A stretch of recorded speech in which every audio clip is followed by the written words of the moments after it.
Parlamentario Vox, el señor Flores. Gracias, con la venia, señor presidente. Buenas tardes, señor Olivera. Vamos a intentar situarnos un poco en el tiempo y en el espacio. En el espacio no es muy difícil situarnos, ¿no? Archipiélago canario. ¿Qué distancia hay entre Santa Cruz de Tenerife y Pekín? La misma, diría yo, kilómetro arriba, kilómetro abajo, que entre Madrid y Pekín, ¿no es así? Quiero decir que la insularidad es muy relevante en muchos aspectos, en muchísimos aspectos. Pero cuando se trata de traer mascarillas desde China en avión, no sé si la insularidad canaria genera una situación particular. Canarias tiene aeropuertos. Está kilómetro arriba, kilómetro abajo, a la misma distancia que Pekín. Por lo tanto, lo de refugiarse en la peculiaridad de la situación canaria, geográfica de Canarias, me parece un poquito poner la venda delante de la herida. ¿Cuántos consejeros de sanidad tuvo el gobierno canario en el año natural 2020? Bueno, creo que la comparación que acabo de hacer antes, comparar Madrid, la capacidad logística de Madrid con Canarias, no tiene nada que ver, ¿no? Cualquier canario le dirá que ojalá tuviéramos las facilidades de acceso de mercancía. Pero un avión fletado por el gobierno canario puede aterrizar en los aeropuertos canarios exactamente igual que en los aeropuertos de la península. Para eso hay que tener gestores con mucha habilidad. Estamos hablando de gestores, no estamos hablando de insularidad. Estamos hablando de gestores. La capacidad. Pero bueno, voy a la pregunta. Sí, la pregunta es, ¿cuántos consejeros de sanidad tuvo el gobierno canario? Pero no quería dejar de pasar para decir esa distinción, porque entonces creo que no se está haciendo una composición real de cómo es Canarias desde el punto de vista de la logística. Durante el año 2020 tuvo 3 consejeros de sanidad. 2 titulares y 1 interino. Teresa Cruz, Julio Pérez y Blas Trujillo. ¿Cuántos directores tuvo el Servicio Canario de Salud?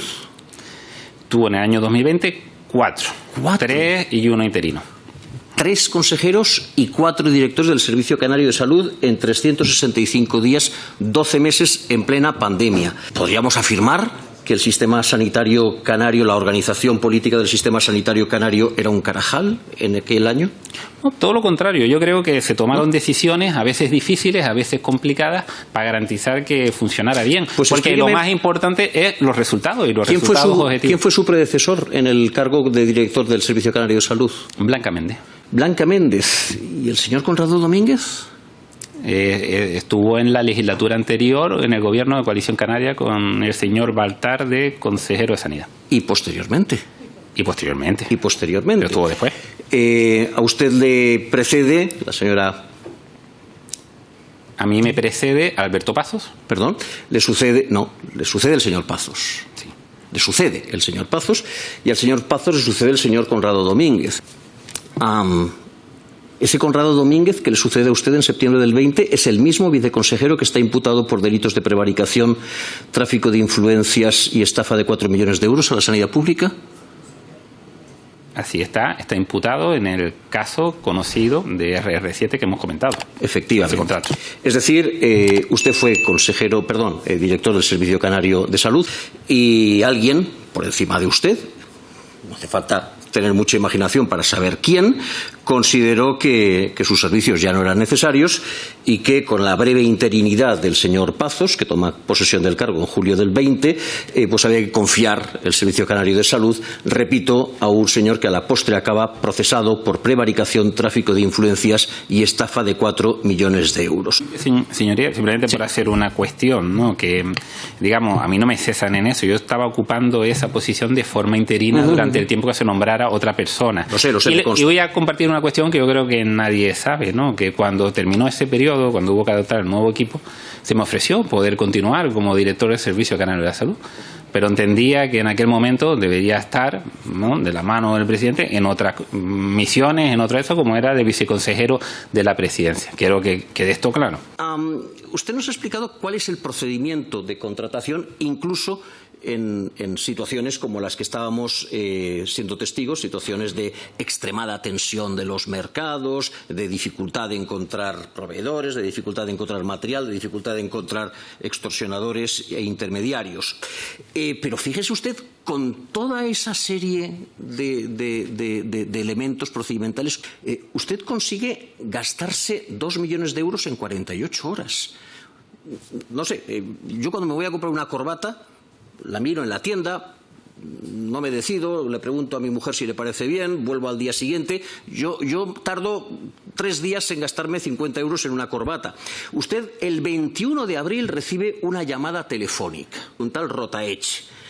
El 22 de abril usted pone sobre la mesa 2 kilos y el 23 de abril llega el material. Gracias a Dios he leído que no se exigió pago adelantado. ¡Joe! Si se llega a exigir pago adelantado, habría que haber pagado antes de la llamada telefónica, ¿no es así? 21 de abril, llamada telefónica, 22 de abril, 2 millones sobre la mesa, 23 de abril, el material llega. Explíqueme bien esto porque no lo consigo entender. Le llama el señor Rotaeche, así como quien quiere la cosa, llamada en frío, cold call, llamada en frío, pero el señor Rotaeche tiene 2 millones de euros en material bajo el brazo. Usted le coge la llamada telefónica y le dice: buenas, tengo 2 millones, te los compro. ¿Hay alguna imprecisión en sus afirmaciones? A ver si la puedo aclarar. Digo, simplemente para ponerlo bien, ¿no? Para ponerlo bien. Cuando me entra la llamada, que la tengo atestiguada, porque después le pedí que me mandara un correo trasladándome toda esa información. Y en el correo ponía, según la conversación mantenida, porque hace 4 años, yo, de hecho, desde hace un mes, ni me acuerdo. Casi para aclararlo, pero bueno, deme horas. La llamada es el 21 de abril, mañana tarde. No me acuerdo ni cuándo fue. Es que estamos hablando de 48 horas, no será tan fácil. No, pero tiene una explicación. Señor Olivera, un segundo. Señor Flores, usted hace una serie de aseveraciones previas a una pregunta. Deje que el compareciente... Se lo estoy poniendo fácil para que nos ubiquemos todos bien. De su parecer y conteste sin interrupciones, por favor. Claro, ¿por qué fue la operación tan rápida? Que es lo que a usted le debe, ¿no? Digamos, extrañar, porque es verdad que no era nada habitual y por eso lo comprenderá usted perfectamente. Ellos iban a hacer una entrega ya. Tenía prevista a puertos del Estado, como sabe, era suministrador, y Canarias, igual que Baleares, tiene puertos. Y el puerto del Estado tiene la Autoridad Portuaria de Las Palmas y la Autoridad Portuaria de Santa Cruz de Tenerife, a las que ya había ido haciendo entrega precisamente esta empresa, y por lo tanto era una vieja conocedora de la administración, bueno, de los puertos canarios, ¿no? Entonces, la llamada es: voy a hacer una entrega, tengo capacidad para servir más material de que voy a entregar a los puertos, si interesa al Servicio Canario de Salud. Era una situación excepcional. ¿Por cuánto era la entrega esa a los puertos? No lo sé. No lo sabe. No lo sé. Yo sé que la oferta que nos hicieron... Le sobraba material por valor de 2 millones, o sea... Bueno, no sobraba, digamos, nosotros formalizamos un pedido de 2.750.000. Voy a comprar 6 latas de cerveza, me sobran 2, te las llevo a casa. 2.750.000. Tenía la posibilidad de servir y... Le voy a decir una cosa: si hubiera estado en el lugar que estábamos nosotros, usted hubiera entendido que era una buena oportunidad, porque no había nada raro con el precio.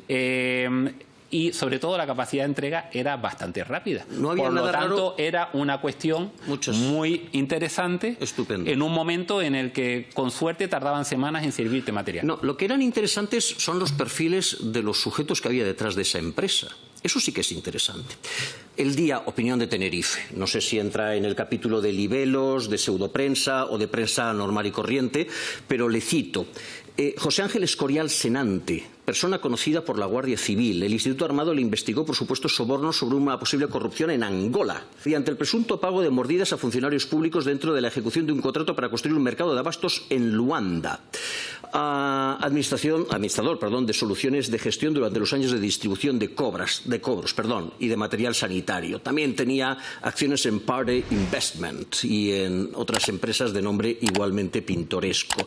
Blasco Vilches, con domicilio en Algeciras, antecedentes policiales por blanqueo de capitales procedentes del narcotráfico, habiendo sido detenido por esta causa en el año 2014.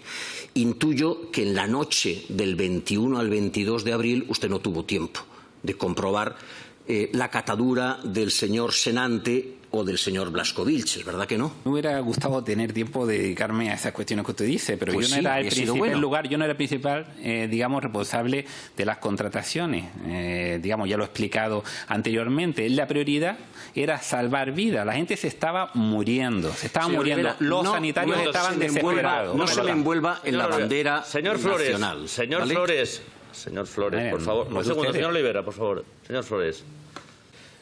Tiene la oportunidad de intervenir. Le recuerdo además de la dignidad de las palabras que se utilizan en esta sala. Le recuerdo eso, pero usted pregunta y él responde. Responda usted y cuando acabe me vuelve a preguntar. Y en esas condiciones en las que esto estaba sucediendo, una empresa ofrece la posibilidad, porque va a hacer una entrega, porque ya había hecho entregas anteriores en Canarias, por lo tanto tenía la experiencia, estaba acreditado que había hecho entregas, de que te puede entregar material. Consideramos una opción interesante. Se validó, lo trasladé a los servicios de la Dirección General de Recursos Económicos, vieron que la oferta económica era una oferta adecuada, el plazo de entrega era inmejorable, era un sueño, y los servicios de prevención, en este caso servicios asistenciales, validaron que la propuesta de material que iban a entregar cumplía con las características que se necesitaban. Por lo tanto, no entiendo dónde está la problemática. Y además es que digamos, el contrato después administrativamente funcionó bien, llegaron ese material y ayudaron a salvar muchas vidas. Pues algún problema sí que hubo, efectivamente. Algo dejaron de hacer ustedes en esas 24 horas que transcurren desde que usted descuelga el teléfono hasta que usted desembolsa 2 millones. En esas 24 horas que transcurren desde que usted descuelga el teléfono hasta que usted desembolsa 2 millones de euros. Tiempo en el que usted le dio tiempo de comprobar que eran unos proveedores fiables, aunque no sabíamos que estaban implicados en estafas en Angola y en negocios turbios en Algeciras. Tiempo durante el cual usted tuvo la oportunidad de comprobar la calidad del material que le iban a suministrar, aunque a la postre esa calidad no se materializó en la entrega. Ese es el problema, señor Olivera, que cuando habían mercados tensionados, cuando había dificultades para encontrar materiales, cuando habían dentelladas por hacerse con un cargamento de mascarillas en la mitad de los aeropuertos del mundo. En ese momento es cuando un buen administrador es cuando tiene que garantizar que la persona con la cual está tratando es una persona de absoluta fiabilidad. Si hubiese habido un mercado destensionado y hubiese habido oportunidad de comprar en 20 sitios, usted mete la pata comprando en un lugar y al día siguiente compra en el otro lugar y ya tendrá tiempo de recuperar el dinero que perdió haciendo una mala decisión en el primero de los casos. Pero precisamente por eso, porque era absolutamente urgente y perentorio hacerse con ese cargamento y hacerse con ese cargamento rápidamente, era porque usted tenía que haber tomado unas medidas, usted y su gobierno, unas medidas de control y de vigilancia, de supervisión que no tomaron. Como consecuencia de eso, un grave quebranto para las arcas públicas, porque esa es su segunda obligación. Salvar vidas, sí, por supuesto. Administrar el dinero de los contribuyentes, también. Y esa es la segunda cosa que ustedes hicieron de manera absolutamente improcedente. Pagaron las mascarillas a precio de oro. Y cuando las mascarillas resultaron que eran inservibles o que eran de una calidad inferior y reclamaron la diferencia, volvieron a pagarlas a precio de oro. Cuando se les vuelven a enviar las mascarillas, las nuevas mascarillas, ustedes lo siguen pagando a precio superior al que había en el mercado, que el precio había bajado, por supuesto, con el transcurso de los meses usted lo sigue pagando al precio inicial. Por cierto, nadie lo ha mencionado y me resulta curioso. ¿Compraron ustedes mascarillas en Etiopía? El Servicio Canario de Salud no hizo ninguna compra a Etiopía. ¿No? No. Lo comprobaremos. Bueno, lo comprobaremos. Si puedo responder, es que claro, es que he hecho 28 afirmaciones y me gustaría irle respondiendo a algunas de ellas, ¿no? Porque ha afirmado, es que claro, es que es una buena técnica aprovechar los últimos segundos. Tiene la palabra el compareciente. Porque claro, si lo utilizo los últimos segundos, pues tengo que extenderme yo, no por otra cosa, ¿no? Que yo estoy tratamos de hacer todo el tiempo que lo mejor necesite. Posible. La verdad, efectivamente. Son por las que se investiga esto, no precisamente porque hubiera ningún elemento administrativamente hablando en este contrato con soluciones de gestión, que como ya he dicho, imagínense si estaba correctamente desde el punto de vista administrativo, que hasta se llegaron a certificar fondos europeos con todos los controles que eso supone en la administración. Ahora, la cuestión está, pero no por los temas administrativos, lo que está es si ha habido alguien que se pueda haber enriquecido con esas operaciones, pero no desde el punto de vista de la administración, ¿no? Y yo creo que eso es importante ponerlo sobre la mesa, porque no confundamos los términos, ¿no? Quebranto a las arcas públicas en ese contrato ninguno, porque lo que hicieron fue llegar muchas más mascarillas, de las estipuladas inicialmente y el precio de contrato se respetó escrupulosamente. Usted dice, no, es que se pegó más caro. Digo, claro, es que llegaron, se pagó al momento de cuando llegaron las mascarillas, porque el proveedor tampoco tenía culpa de que se tardara un tiempo en comprobar y hacer las comprobaciones. Las mascarillas llegaron y se pagaron al precio de cuando llegaron. El servicio, quería responder a eso, decía Etiopía, el Servicio Canario de Salud no hizo ninguna contratación con Etiopía. No sé a qué se refiere con ese asunto.